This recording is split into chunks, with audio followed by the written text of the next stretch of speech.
على سيدنا محمد يا رب صل وسلم دائما. الحمد لله رب العالمين والصلاة والسلام على خاتم النبيين وعلى آله وصحبه أجمعين، وبعد. أعوذ بالله من الشيطان الرجيم. بسم الله الرحمن الرحيم. ومنكم من يتوفى ومنكم من يرد إلى أرذل العمر لكي لا يعلم من بعد علم شيئا. وقال تعالى: ومن نعمره ننكسه في الخلق. كما قال جل جلاله: الله الذي خلقكم من ضعف ثم جعل من بعد ضعف قوة ثم جعل من بعد قوة ضعفا وشيبة. وقال جل جلاله: إنما مثل الحياة الدنيا كماء أنزلناه من السماء فاختلط به نبات الأرض مما يأكل الناس والأنعام. وفي آية أخرى يقول الله عز وجل: ثم إنكم بعد ذلك لميتون. كما يقول: ألم تر أن الله أنزل من السماء ماء فسلكه ينابيع في الأرض ثم يخرج منه زرعا مختلفا ألوانه ثم يهيج فتراه مصفرا ثم يجعله حطاما إن في ذلك لذكرى لأولي الألباب. معزز سامعین و ناظرین اور میرے عزیز طلبہ، قرآن حکیم کی ان 30 آیات سے مرزا صاحب ہیلو بہانوں سے عیسیٰ علیہ السلام کو نزول سے پہلے فوت شدہ نبی ثابت کرنے کی کوشش کرتے ہیں. ان میں سے ہم نے آج تیسری آیت، پھر چوتھی آیت، پھر چھٹی آیت، پھر 7ویں اور پھر 8ویں آیت پڑھی. تو گویا ان تیسری سے 8ویں تک 5 آیات بلکہ 6 آیات میں، تیسری سے شروع ہوئے تو 6 آیات میں آپ سن چکے کہ کہیں عیسیٰ علیہ السلام کا ذکر، بلکہ کسی بھی نبی کا ذکر، کہیں کسی بھی نبی عیسیٰ ہوں یا ان سے پہلے ہوں، کسی کی وفات کا ذکر نہیں. مگر عجیب بات یہ ہے کہ مرزا صاحب کیا ہیلے اور بہانے اختیار کرتے ہیں اور اپنی خصوصی صنعت سے، اختراع سے اور افتراء سے اللہ کی ذات، اللہ کی آیات پر اختیار کر کے پھر اپنے مدعا کو ثابت کرنے کی بالکل ناکام سائی کر. اب آپ دیکھ لیں، یہ جو آیت ہے سورہ نحل کی، وَمِنْكُمْ مَنْ يُتَوَفَّى، کیا اللہ فرما رہے ہیں کہ تم میں سے بعض ایسے ہیں کہ وفات ہو جاتی ہے اور بعض ایسے ہیں جو کہ رذیل عمر تک پہنچ جاتے ہیں، اور ایسی عمر تک کہ علم کے بعد کسی چیز کو نہیں جانتے. اب یہ ایک آیت ہے. دوسری آیت وَمَن نُعَمِّرْهُ، یہ سورہ یاسین کی ہے. نُنَکِّسُ فِی الْخَلْقِ، ہم جس کو عمر دیتے ہیں، زیادہ عمر یعنی، تو اس کی پیدائش کو الٹا دیتے ہیں، یعنی اس کے حالات بچوں کی طرح ہو جاتے ہیں، نادانی، بے سمجھی، ضدیں جیسے بچے کرتے. تیسری آیت اللہ کی وہ ذات ہے، اللہ الذی خلقکم، جس نے تمہیں کمزوری سے پیدا کیا.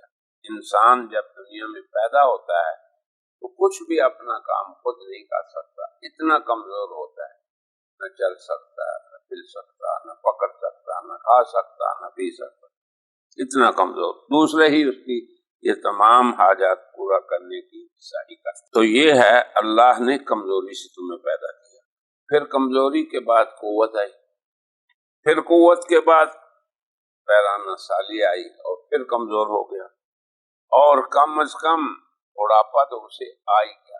اس کے بعد والی آیت اللہ فرما رہے ہیں پھر یقیناً تم سبھی مرنے والے ہو. پھر آگے فرمایا الم ترى ان اللہ انزل من السماء ماء، تم دیکھتے نہیں ہو کہ اللہ تعالیٰ نے آسمان سے پانی اتارا، پھر اس سے اللہ تعالیٰ نے بہا زمین میں، پھر اللہ تعالیٰ مختلف قسم کی کھیتیاں اگاتا ہے، پھر وہ کھیتیوں کو اپنی انتہا تک پہنچنا ہوتا ہے، پیلے ہو جاتے ہیں، زرد ہو جاتے ہیں، پھر اس کے بعد کیا ہوتا ہے کہ وہ بالکل حطام بن جاتا ہے۔ تو یہ سب اللہ تعالی انسان کے مراحل اور دنیا میں جو چیزیں پیدا ہیں اللہ نے کی ہیں اور جن سے ہم فائدہ اٹھاتے ہیں ان کے احوال کو بیان کر رہا ہے۔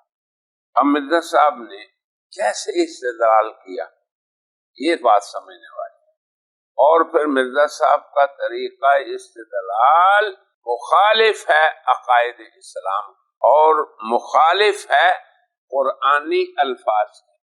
اس کی مثال سمجھیں، یہ جو آیت سورہ نحل کی ہے وَمِنْكُمْ مَن يُتَوَفَّىٰ، اور تم میں سے کچھ ایسے ہیں جن کی وفات ہو جاتی ہے اور کچھ ایسے ہیں جو انتہائی کمزور عمر تک پہنچتے ہیں، پھر جو سیکھا ہوا ہے اس کو بھی بھول جاتے ہیں۔ اب مرزا صاحب دیکھیں اس کا کیا ترجمہ کرتے ہیں۔ وہ کہتے ہیں اس آیت میں خدا تعالی فرماتا ہے کہ سنت اللہ دو ہی طرح سے تم پر جاری ہے، بعض تم میں سے عمر طبعی سے پہلے ہی فوت، یہ نقطہ سمجھیں، عمر طبعی یہ تصور مرزا صاحب دے رہے ہیں یہاں، اور بعض عمر طبعی کو پہنچتے ہیں، یعنی بعض عمر طبعی سے پہلے فوت ہو جاتے ہیں اور بعض عمر طبعی کو پہنچتے، یہاں تک کہ ارذل عمر کی طرف رد کیے جاتے ہیں، یرد الی ارذل العمر، اور اس حد تک نوبت پہنچتی ہے کہ بعد علم کے نادانے مہد ہو جاتے۔ اب سب سے پہلے یہ دیکھیں اس ترجمے میں کہ یہ ان الفاظ کا ترجمہ ہرگز نہیں جو نص میں نے آپ کو کہا وَمِنْكُمْ مَن يُتَوَفَّىٰ، تم میں سے کچھ ایسے ہیں جن کی وفات ہو جاتی ہے اور کچھ ارذل عمر تک پہنچتے ہیں، بس یہ ہے قرآن کا ترجمہ، تاکہ علم کے بعد پھر وہ کوئی چیز نہ جانے۔ اب دوسری آیت میں اللہ تعالیٰ نے جو سورہ یاسین کی ہم نے لی آیت نمبر 28، جس شخص کو ہم لمبی عمر دیتے ہیں، زیادہ عمر دیتے ہیں، تو اس کی خلقت کو الٹا دیتے ہیں۔ پھر اسی طرح جو مختلف مراحل ہیں، پہلے کمزور ہونا، پھر طاقتور ہونا، پھر کمزور ہونا، پھر اللہ نے دنیا کی مثال کھیتی کی سی دی ہے، کھیتی پہ جو مختلف مراحل آتے ہیں، پھر اللہ کا یہ فرمانا کہ تم سبھی میتون ہو، مرنے والے ہو۔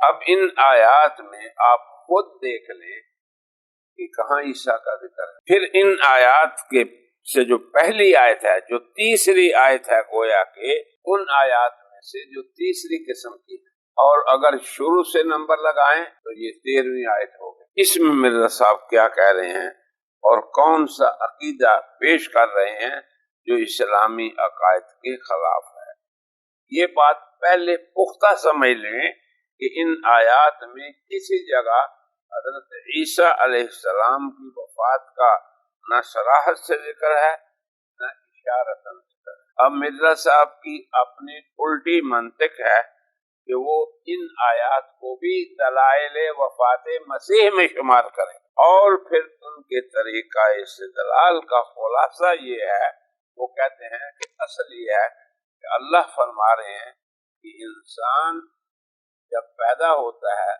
تو اپنی ترقی کی طرف چلتا ہے، کمال کی طرف جاتا ہے، جب ایک عمر طبی کو پہنچ جاتا ہے پھر تنزل اور زوال کی طرف جاتا ہے۔ تو اب دیکھیں طرز اسرار، تو عیسیٰ علیہ السلام بھی بوجہ انسان ہونے کے ان سب حالات سے گزرتے یا گزرے، یقیناً وہ بوڑھے بھی ہوں گے، پھر بڑھاپے کے بعد فوت بھی ہوں گے، کیونکہ ان آیات میں حضرت عیسیٰ کا استثناء نہیں کیا گیا۔ پھر یہ بھی کہا کہ بڑھاپے کی انتہا تک پہنچ کر انسان کے حواس جاتے رہتے ہیں، وہ عالم ہونے کے باوجود نادانے محض ہو جاتا ہے، اندازہ کر، جیسے کہ اس آیت میں ہے وَمِنْكُم مَّن يُرَدُّ إِلَىٰ أَرْذَلِ الْعُمُرِ، أَرْذَلِ الْعُمُرِ لِكَيْ لَا يَعْلَمَ بَعْدَ عِلْمٍ، ارذل عمر کی طرف۔ تو مرزا صاحب نے اس کا ترجمہ کیا ہے طبعی عمر، یعنی عمر طبعی کا ایک نقطہ نظر مرزا صاحب پیش کر رہے ہیں جسے اسلام نے پیش نہیں کیا۔ اسی لیے میں نے کہا کہ یہ آیات نہ الفاظ قرآن کا ترجمہ ہے، نہ ہی مسلمان امت کے جو عقائد انہیں کتابیں ہیں ان کے موافق ہے۔ پھر مرزا صاحب ایک جگہ اور لکھتے ہیں کہ اگر فرض کے طور پہ یعنی یہ مان لیں کہ عیسیٰ اب تک زندہ ہے، اور کریں اس جملے پہ، تو کوئی شک نہیں کہ اتنی مدت کے گزرنے پر پیر فرتوت ہو گئے ہوں۔ کیا مطلب اس کا؟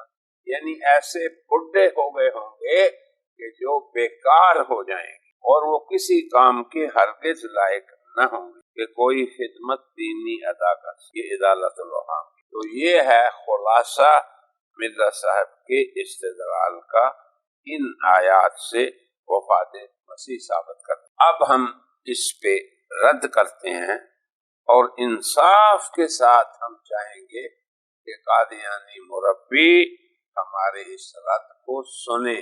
اگر وہ آیات قرآن اور عقائد اسلام سے ہیں یعنی ہماری گفتگو، تو پھر وہ اسے تسلیم کریں۔ اس میں کوئی شک نہیں کہ ان آیات میں انسانی مراحل کا ذکر ہے، ہمیں تسلیم ہے، لیکن جو باقی چیزیں انہوں نے کہی، عمر طبعی انہوں نے ایک نقطہ نظر دیا، پھر پیر فرتوت ہونے کا، معاذ اللہ ایک اللہ کے عظیم الشان نبی کو بیکار بڈھا ہونے کا خطاب دیا جو کوئی دینی خدمت سر انجام نہیں دے سکتا۔ تو سب سے پہلے یہ کہ ان آیات میں جو انسانی مراحل گزرے ہیں ان سے عیسیٰ کی استثناء نہیں، یہ ہے ان کی اصل روح، ان کے استدلال۔ ہم اس کے جواب میں یہ کہتے ہیں کہ سب سے پہلے یہ یاد رکھیں کہ ہم مسلمان، دنیا کا کوئی فرد ایسا نہیں جو حضرت عیسیٰ علیہ السلام کے لیے ہمیشگی کا قائل ہو۔ پہلے بھی ہم نے ذکر کیا، ہم کہتے ہیں کہ عیسیٰ علیہ السلام بھی عام انسانوں کی طرح فوت ہو، جیسے ہم نے توفی میں بھی اس بحث کو ذکر کیا، عمومی توفی میں، کہ اللہ قبض کر لیتے ہیں انسانی روح کو موت کے وقت، پھر ان کو لوٹاتے نہیں، یہ توفی ہے، اور یہ عیسیٰ کو بھی آئے گی۔ یقیناً وہ فوت ہوں گے، خود رسول اللہ نے خبر دی کہ وہ فوت ہوں گے، اور میرے پاس ابو بکر و عمر کے درمیان دفن کیے جائیں، شادی ان کی ہوگی، بچے ہوں گے، لوگ ان کا جنازہ پڑھیں گے۔ تو ہم سب تسلیم کرتے ہیں باتوں کو، مگر مرزا صاحب نے جو چاہا کہ اپنی مرضی سے خود بخود ان آیات کی مراد مقرر کریں، وہ غلط ہے، اور عمر طبعی کا نقطہ نظر اہل اسلام کو پیش کریں، یہ بھی بالکل غلط ہے۔ اب انسانوں کی پیدائش، ان آیات ساری کا مفہوم یہ ہے کہ انسانوں کی پیدائش اور ان کی موت اور ان کی حاجات کو پورا کرنا یہ اللہ کریم کے ذمہ ہے۔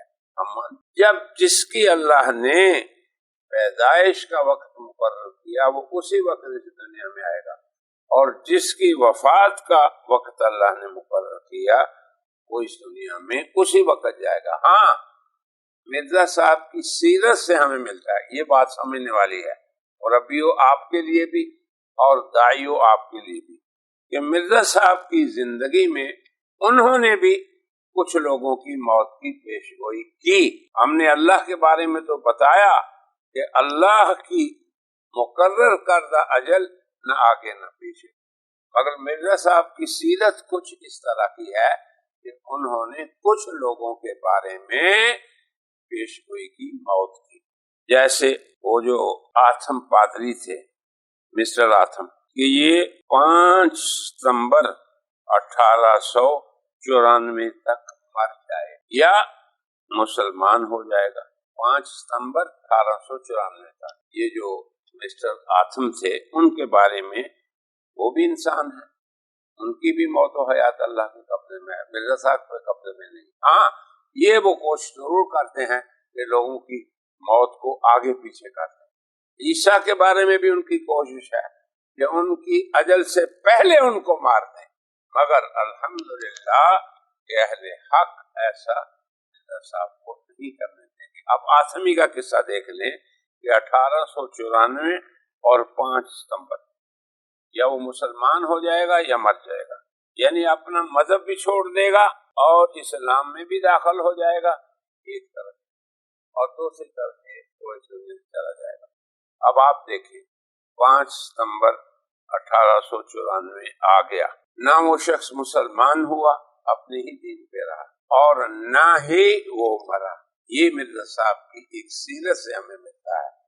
اللہ تعالی اجل مقرر کسی کی کرتے ہیں، اور اللہ کا نبی برحق اللہ کے بیان سے اگر کوئی بیان کرتے تو وہ پورا ہو کے رہتا ہے۔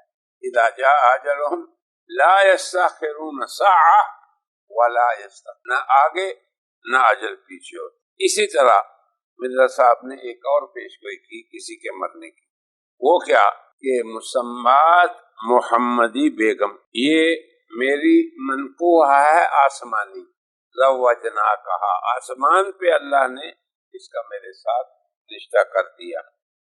اب یہ بات نہیں ہوئی، استغفر اللہ، اللہ تعالیٰ کے نام پہ دین کو بدنام کرنا تو نہیں آئی مرزا صاحب کے عقد میں۔ پھر اس کے بعد ان کے جو شوہر تھے مرزا سلطان محمد، ان کے بارے میں کہا کہ وہ 2.5 سال کے عرصے تک مر جائے گا۔ اب یہ دیکھیں محمدی بیگم کی پیشگوئی اور اس کے خامد، کیونکہ اللہ نے مجھے یہ خبر دی ہے اور اسے میری منقوحہ بنایا ہے۔ اب آپ دیکھیں کہ نہ تو وہ سلطان محمد اس وقت مقررہ پہ فوت، بلکہ سلطان محمد 1949 میں لاہور میں آ کے فوت ہوا، اور اس نے اپنے پیچھے 5 لڑکے اور 2 لڑکی، اور محترمہ محمدی بیگم صاحب ایک طویل عرصے تک زندہ رہیں، اور پھر ان کی وفات 19 نومبر 1966 کو ہوئی۔ تو یہ ہے مرزا صاحب کی وہ پیشگوئیاں جو وہ کہتے ہیں جی اللہ کے نام پہ اور اللہ کے حکم سے وہ دیتے رہے۔ تو مرزا صاحب کی سیرت ایسی ہے، اللہ کی خبریں ایسی ہیں۔ تو یہ پہلا جواب ہم دے رہے ہیں کہ اللہ تبارک و تعالیٰ نے جو ان آیات میں انسانی مراحل کو بیان کیا تو واقعی تمام انسانی مراحل سے گزرتے ہیں، البتہ مرزا صاحب نے جو خبریں دی بعد انسانوں کے بارے میں وہ سراسر جھوٹی نہیں۔ تو یہ پہلا جواب ہے ہمارا۔ تو دوسرا جواب یہ ہے، یعنی دوسرا امر، پہلا امر کیا کہ اللہ کی اجل غلط نہیں ہوتی، نہ آگے نہ پیچھے۔ مرزا صاحب نے جن جن انسانوں کی موت کا بتایا، اور بھی ہے، مولانا ثناء اللہ کا بھی بتایا انہوں نے، وہ بھی 1948 تک زندہ رہے، اور مرزا صاحب 1908 میں مر گئے، اور یہ بھی کہا کہ سچا جو ہے وہ رہے گا اور جھوٹا سچے کی زندگی میں مر جائے۔ مولانا ثناء اللہ تو نہیں مرے۔ تو اللہ تبارک و تعالیٰ کا جو بیان ہے وہ پختہ، سچا، نہ آگے نہ پیچھے۔ مرزا صاحب کے یہ بیانات آگے پیچھے رہے۔ اب آ جائیں مرزا صاحب کا جو طرز استدلال ہے اس کے جواب میں کہ حضرت عیسیٰ علیہ السلام کا کوئی استثناء نہیں، وہ بھی انہی مراحل سے گزرے ہوں گے، اور وہ اسی طرح چھوٹے، پھر بڑے، پھر کمزور، پھر ارذل عمر، پھر پیر فرتوت، یعنی بیکار بوڑھے ہو کے اس دنیا سے چلے گئے ہوں گے۔ انا للہ و انا الیہ راجعون، اللہ کے اولی العزم نبی کے بارے میں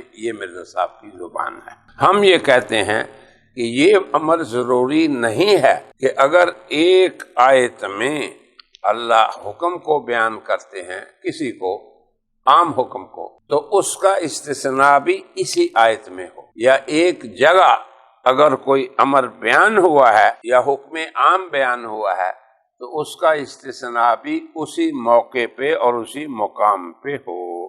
بلکہ یاد رکھیں پورا قرآن مجید اور 7 احادیث رسول یعنی وحی مطلوب قرآن اور وحی غیر مطلوب احادیث رسول، یہ پورا ایک ہی نص ہے، کا کلمۃ واحدہ ہے، یہ گویا ایک کلمہ ہے پورے کا پورا۔ جہاں بھی کوئی حکم بیان ہوگا اس کا استثناء جہاں آئے گا پھر اس استثناء کو اس عام حکم سے جوڑا جائے گا۔ یہ ہے مرزا صاحب کے استدلال کا جواب کہ اللہ نے عیسیٰ کی استثناء نہیں کہی اس لیے یہ ہوگا۔ اب اس کی مثالیں ہم آپ کو دیتے ہیں۔ سب سے پہلے دیکھیں پہلی مثال، والمطلقات یتربصن بانفسہن ثلاثۃ قروء، طلاق شدہ عورتیں اب دوسرے نکاح کے لیے انہیں ایک عدت بیٹھنا پڑتی ہے یا ایک عدت گزارنا چاہتی ہے اور انتظار کرنا پڑتا ہے اس عدت کے گزرنے کا، وہ کیا ہے؟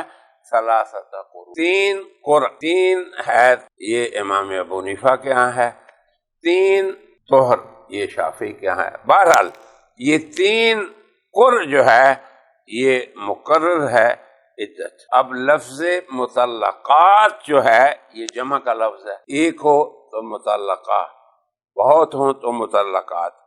اب آپ دیکھیں جمع کا لفظ حاملہ، غیر حاملہ، وہ بیوی جسے خاوند نے چھوا ہو، وہ جسے نہ چھوا ہو، یہ سب قسم کی مطلقہ اس عام لفظ میں داخل ہیں۔ تو اب اگر مرزا صاحب والی الٹی منطق کو دیکھا جائے تو پھر گویا سب عورتوں کی، حاملہ ہے، غیر حاملہ ہے، وہ عورت جس کا خاوند اس کے قریب گیا ہے وہ ہے، جسے ممسوسہ کہہ سکتے ہیں آپ، یا شوہر دیدہ کہہ سکتے ہیں، یا غیر ممسوسہ جسے شوہر نہ دیدہ بھی کہہ سکتے ہیں کہ خاوند نے اسے ٹچ نہیں کیا۔ تو سب کی عدت تین حیض ہی ہونی چاہیے، تین قروء یہ ہونی چاہیے، حالانکہ یہ سراسر غلط ہے۔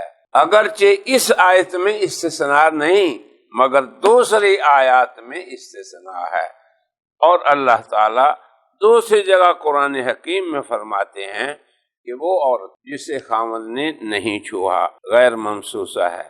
سورہ احزاب میں یہ 22ویں پارے میں ہے، یا ایھا الذین آمنوا اذا نکحتم المؤمنات، اے مومنو جب تم مومنات سے نکاح کرو پھر تم انہیں طلاق دے دو، من قبل ان تمسوہن، ان کو چھونے سے پہلے، فما لکم علیہن من عدت، تو ان کی کچھ عدت نہیں۔ اب وہ جو عموم تھا وہ تو یہ تھا کہ تین قرء ہو، پھر اس جگہ استثناء بھی نہیں، وہ آیت سورہ بقرہ میں ہے اور یہ آیت 22ویں پارے میں ہے، وہ دوسرے پارے میں، یہ 22ویں، 20 پارے بعد میں یہ استثناء ہے۔ تو حضرت عیسیٰ کا استثناء جہاں بھی قرآن میں ہو، وہ ہم بعد میں ذکر کرتے ہیں، وہ معتبر ہوگا۔ یہ نہیں ہے کہ مرزا صاحب کی الٹی منطق جو ہے اس پہ عمل کیا جائے گا۔ تو اب آپ خود دیکھ لیں کہ اس آیت نے 20 پارے بعد میں استثناء بیان کیا، کس کا؟ جن عورتوں کو خاوند نے ٹچ نہیں کیا، کوئی عدت نہیں، کوئی نہیں ان کو ٹھہرنا، نہ ان کا انتظار کرنا ہے، بلکہ ادھر طلاق ادھر وہ نکاح کر سکتی ہیں، کوئی عدت نہیں ان کے لیے۔ اللہ اکبر، یہ ایک مثال دیکھیں۔ اسی طرح اسی عموم میں اب تین حیضوں والی بات، اگر کوئی عورت ایسی ہے کہ اسے حیض آتا ہی نہیں، اس وجہ سے کہ وہ حاملہ ہے، یا اس وجہ سے کہ وہ عمر میں بہت بوڑھی ہو گئی، حیض سے مایوس ہو گئی، یا چھوٹی ہے کہ ابھی اس کو حیض آتا ہی نہیں مگر نکاح لوگوں نے کر دیا اس کا، تو یہاں کیا ہوگا؟ اب آپ دیکھیں اللہ فرما رہے ہیں واللائی یئسن من المحیض من نسائکم، اور تمہاری وہ عورتیں جو حیض سے مایوس ہو جائیں، اگر تم کو شبہ رہ گیا تو ان کی عدت فعدتہن ثلاثۃ اشہر، 3 مہینے۔ اب 3 حیض کی بات نہیں، 3 قرء کی بات نہیں، بلکہ کیا 3 مہینوں کی بات ہے۔ اب آپ دیکھیں ان کا بھی استثناء ہو گیا۔ عمومی حکم تھا سورہ بقرہ میں دوسرے پارے میں، اور یہ حکم ہو رہا ہے استثناء کا 22ویں پارے میں، 20 پارے بعد فرمایا ان کی عدت کتنی ہے؟ 3 مہینے۔ آگے دیکھیں واللائی لم یحضنا، اور وہ عورتیں جن کو حیض آتا ہی نہیں. اب حاملہ عورتیں جو ہیں ان کو بھی حیض نہیں آتا، اور جو عائسہ ہو جاتی ہیں بڑی عمر کی ان کو بھی حیض نہیں آتا. اللہ فرماتے ہیں وہ عورتیں جن کو حیض نہیں آتا یا وہ عورتیں جو حاملہ ہیں فعدتہن وَأُولَاتُ أَجَلُهُنَّ أَن يَضَعْنَ حَمْلَهُنَّ. اب ان کی اجل کیا اللہ نے بیان فرمائی حاملہ کی کہ وضع حمل.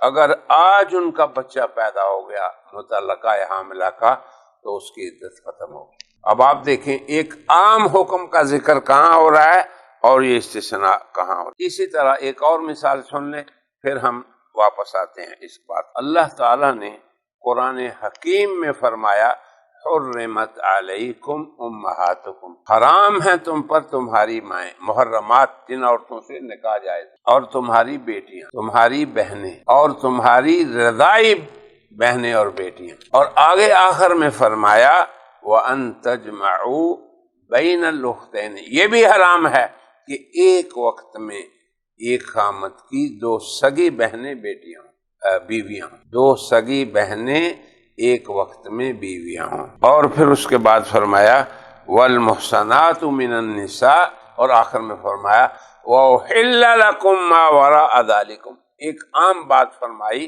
کہ ان کے ما سوا تمہارے لیے عورتیں حلال ہیں. اب آپ دیکھیں حدیث آ رہی ہے استثناء کے لیے اور تخصیص کے لیے، کیونکہ قرآن بھی اللہ کی وحی ہے اور حدیث بھی اللہ کی وحی ہے. بخاری شریف میں ایک حدیث میں جو رسول اللہ کا قول ہے ظالموں سمجھو، یہ ہے قرآن کی تفسیر، یہ ہے قرآن فہمی، یہ ہے قرآن کو سمجھنا کہ رسول اللہ صلی اللہ علیہ وسلم نے پھوپھی یعنی والد کی بہن، بھتیجی بھائی کی بیٹی، خالہ سگی ماں کی بہن، بھانجی بہن کی بیٹی، یہ نہیں کہ ایک آدمی ایک عورت سے شادی کرے اور اس کی پھوپھی سے شادی کر لے. ان کو بھی جمع نہیں کر سکتا، ان رشتوں کو بھی جمع کرنے سے منع فرمایا، قرآن میں نہیں. یعنی ان کا استثناء حدیث میں ہے. تو یہی ہم مسلمان کہتے ہیں کہ قرآن اور حدیث وہی ہے اور سارے کا سارا ایک کلمہ کی مانند ہے، اور حکم جب شرعی تلاش کیا جائے گا تو سب پہ نظر اور تأمل کرنے کے بعد تلاش کیا جائے گا. یہ ہے فقہا اور علماء اسلام کا کام، عام آدمی کا کام. تو ان مثالوں سے یہ بات صاف ظاہر ہو گئی کہ استثناء جہاں بھی ہو اس پہ عمل کیا جائے گا، وہ عام حکم سے نکل جائے گا. اب حضرت عیسیٰ علیہ السلام کا استثناء کن آیتوں میں ہوا اب سن لیں وہ بھی. یا عیسیٰ انی متوفی کا، اللہ نے آدم کو نہیں کہا، نوح کو نہیں کہا، ابراہیم کو نہیں کہا، محمد رسول اللہ کو بھی نہیں کہا. یہ صرف خصوصی حکم ہے اللہ کا عیسیٰ. یہ بھی یاد رکھیں کہ توفی عیسوی خاصہ عیسیٰ ہے، اللہ کی حکمتیں ہیں، کئی دفعہ ہم بیان کر چکے ہیں. تو یہ نقطہ یاد رکھیں اس موقع پہ کہ عیسیٰ کا استثناء عام انسانوں سے کہاں ہو رہا ہے. ان سب آیات میں عام انسانوں کا حکم ہے، مگر عیسیٰ کا خطاب یا عیسیٰ، اے عیسیٰ انی متوفی، میں تیری توفی کرنے والا ہوں، پورے طور قبضے میں لے کر رافع کا الیہ، تمہیں اپنی طرف اٹھانے والا ہوں. ہو گیا نا استثناء. اب دوسری آیت دیکھ، جب اللہ نے یہ ذکر کیا کہ جو لوگ کہتے ہیں کہ ہم نے مسیح عیسیٰ ابن مریم رسول اللہ کو قتل کیا ہے، یہ جھوٹے ہیں. ما قتلوہ وما صلبوہ، نہیں قتل کیا انہوں نے، نہیں سولی دیا. اور آگے فرمایا وما قتلوہ یقیناً، یقینی طور پہ نہیں قتل کیا، بل رفعہ اللہ، بلکہ اللہ نے ان کا رفع فرما لیا. اور آپ کو پتہ ہے کہ بل سے پہلے اور بعد دونوں ضد ہوتے ہیں، دونوں نقید ہوتے ہیں. بل سے پہلا حکم بل کے بعد والے سے الٹ ہوتا ہے. اب پہلے کہہ رہے تھے وہ لوگ کہ قتل ہوئے، اللہ نے فرمایا نہیں، ان کا رفع ہوا. تو جو شخص قتل نہیں ہوا وہ عیسیٰ شخص تھا، انسان تھا، روح و جسم سمیت بندہ تھا اللہ کا، اور جس کا رفع ہوا وہ وہی عیسیٰ تھا. تو اب آپ دیکھ لیں عیسیٰ کا استثناء ہو گیا. پھر اللہ نے ایک اور جگہ فرمایا وَإِنَّهُ لَعِلْمٌ لِلسَّاعَةِ، کیا سمجھتے ہو عیسیٰ تو قیامت کی علامت ہے، اس کا نزول لوگوں کو علم دے گا قیامت کے قرب کا۔ پھر فرمایا عیسیٰ وہ ہیں جنہوں نے ماں کی گود میں باتیں کی اور پھر وہ سن کہولت میں بھی باتیں کریں گے۔ تو اب یہ جو 6 آیات ہیں جن میں اللہ نے انسانوں کے مراحل بیان کیے، ہم نے یہ بتایا کہ قرآن حکیم اور حدیث پورے کا پورا ایک کلمہ کی طرح ہے۔ اگر دوسرے پارے میں ایک آیت عام ہے اور 22ویں پارے میں کوئی خاص حکم آ جاتا ہے اور استثناء آ جاتا ہے، اسی طرح اگر 10ویں پارے میں ایک بات ہے، 11ویں پارے میں سورہ نساء میں حکم آ جاتا ہے، آل عمران میں آ جاتا ہے کہ اے عیسیٰ تمہاری توفی میں کروں گا، تمہیں اٹھانے والا ہوں میں، تیری تدبیر کروں گا، تو اب عیسیٰ کا یہ استثناء اللہ کے ہاں بھی قابل قبول، اللہ کے رسول کے ہاں بھی قابل قبول، مسلمان امت کے ہاں بھی قابل قبول۔ اے قادیانیوں تم بھی قبول کر۔ وآخر دعوانا ان الحمد للہ رب العالمین۔